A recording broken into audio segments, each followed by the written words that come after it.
இந்த மொபைல் ஃபோனால், இந்த டெக்னாலஜியால் என்னவெல்லாம் பாதிப்பு நடக்குது என்ற கதைகளை நான் உங்களுக்கு சொல்லவில்லை. ஏன்னா இந்த நேரம் அதுக்குரிய நேரம் இல்லை. நிறைய விஷயங்கள் நீங்கள் கேள்விப்பட்டிருப்பீங்க, என்னை விட நிறைய நீங்கள் கேள்விப்பட்டிருப்பீங்க இதனால் என்னெல்லாம் நடக்குது என்று. அதனால் ஒவ்வொரு இப்படி நடந்துச்சு இப்படி சம்பவங்களை நான் இந்த நேரத்தில் உங்களுக்கு சொல்லாமல், இந்த பிரச்சனையிலிருந்து நாம் மீட்டு வருவது எப்படி, எங்கள் பிள்ளைகளை எப்படி பாதுகாப்பது, அதை உங்களுக்கு மத்தியிலே சுருக்கமாக சொல்லலான்னு நினைக்கிறேன். ஏனென்றால் நிறைய பேர் நினைக்கிறாங்கடா இந்த ஃபோனால் பெரிய பிரச்சனை நடக்குது என்பதுக்காக பிள்ளைகளுக்கு ஃபோனை கொடுக்காமலே விட்டுருவோமே அப்படின்றாங்க. எனக்கு ஞாபகம், ஒரு 10-15 ஆண்டுகளுக்கு முன்னாடி ஒரு கேள்வி பதில் நிகழ்ச்சி நடக்குது கண்டியில்.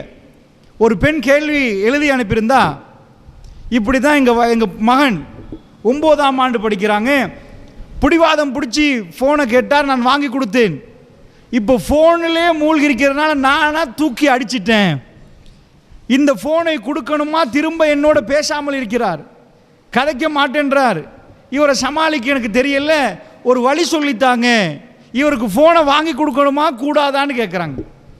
அதாவது சிலர்கள் என்ன முடிவு எடுக்கிறாங்கன்னா, இதெல்லாம் வீட்டுக்கே வேணாம், கொடுங்கவே வேணாம், என் வீட்டுக்கும் வேணாம், ஃபோன் எனக்கும் வேணாம் என்று ஒரு சின்ன ஃபோனை வைத்துக்கொண்டு இருப்பார்கள். இது தீர்வாக அமையுமான்னு கேட்டால் அதுவும் தீர்வில்லை. ஏனென்றா இப்போ நாம் இருப்பது இன்ஃபர்மேஷன் டெக்னாலஜி, ஐடி. இப்போ உதாரணத்துக்கு இதுக்கு முன்னாடி நாம் எடுத்துக்கொண்டோன்னா ஒவ்வொரு யுகத்தை எல்லாம் ஒவ்வொரு விதத்தில் வச்சிருக்கிறான். இப்போ அதாவது மூசா அலைஹிஸ்ஸலாம் காலத்தை எடுத்துக்கொண்டோன்னா எகிப்து, அவங்க ஆர்கிடெக்சர், அந்த பிரமிடுகள் இன்றைக்கும் பிரமிக்க வைக்குது. எப்படிப்பா இவன் கட்டினா இதெல்லாம், கிரெயின் இல்லாமல் இந்த பிரம்மாண்டமான கல்லை தூக்கி இப்படி வச்சானா, அதுக்கு மேலே ஒன்றை வச்சானா, அது எப்படி வச்சான், அதுக்குள்ளே ஆட் பண்ணியிருக்கிறான், ஒவ்வொரு வரைபடங்களை வரைஞ்சிருக்கிறான், அதுக்குள்ள எதையாவது கொண்டு போய், அதாவது அதுக்குள்ளே கொண்டு போய் எப்படி வரைகிறது, இருட்டில் எப்படி வெளிச்சம் வந்துச்சு, அந்த வெளிச்சம் அதுக்குள்ளே கொண்டு போனால் அணையும். அப்படி என்றால் அவர்கள் பல்பை கண்டுபிடிச்சிட்டாங்களா, ஏன்னா மேலே எதுவுமே கருப்பு படியல்ல.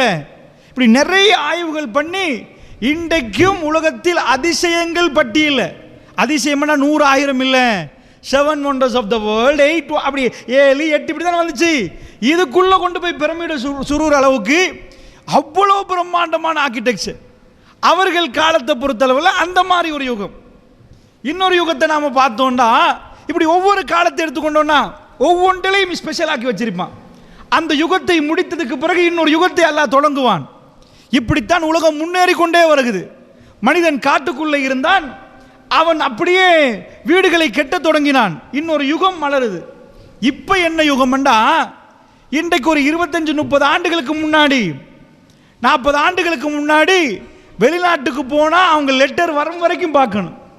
அப்போ டேப் ரெக்கார்டரை வச்சு அமிழ்த்தி பேசி அனுப்புவாங்க. 1 மணித்தியாலம் பேசினால் அதை மனைவி கேட்டு இன்னொரு மணித்தியாலம் பேசி அனுப்புவாங்க. அந்த பேச்சுக்கு பதில் வருவதற்கு பல மாதங்கள் காத்து கொண்டிருக்கணும். அந்த யுகம் மாறி அமெரிக்காவில் உள்ளவனோட இப்ப பேசணுமா, இந்த நொடியில் பேசணுமா, இது ஒரு 50 ஆண்டுகளுக்கு முன்னாடி உள்ளவனுக்கு சொன்னால் அப்படி நடக்குமான்னு கேட்பான், இப்படி சாத்தியமான்னு கேட்பான்.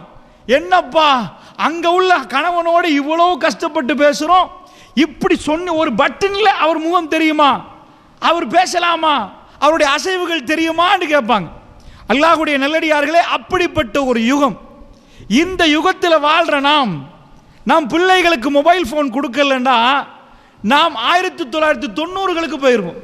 இந்த டெக்னாலஜி தேவை, டெக்னாலஜியில் உள்ள பிரச்சனை. நம்ம வீட்டில் ஃப்ரிட்ஜ் இருக்கணுமான்னு கேட்டால் ஆமாம், டெக்னாலஜி டெவலப்மெண்ட், இப்போ அதை பயன்படுத்தணும். நாம் காரில் போகலாமாண்டா ஆமாம், மாட்டு வண்டியிலே போகணும்னு யாரும் சொல்ல மாட்டாங்க. அதனால் டெக்னாலஜியில் நமக்கு கிடைக்கக்கூடிய விஷயங்களை நாம் எடுத்துக்கொள்ளணும்.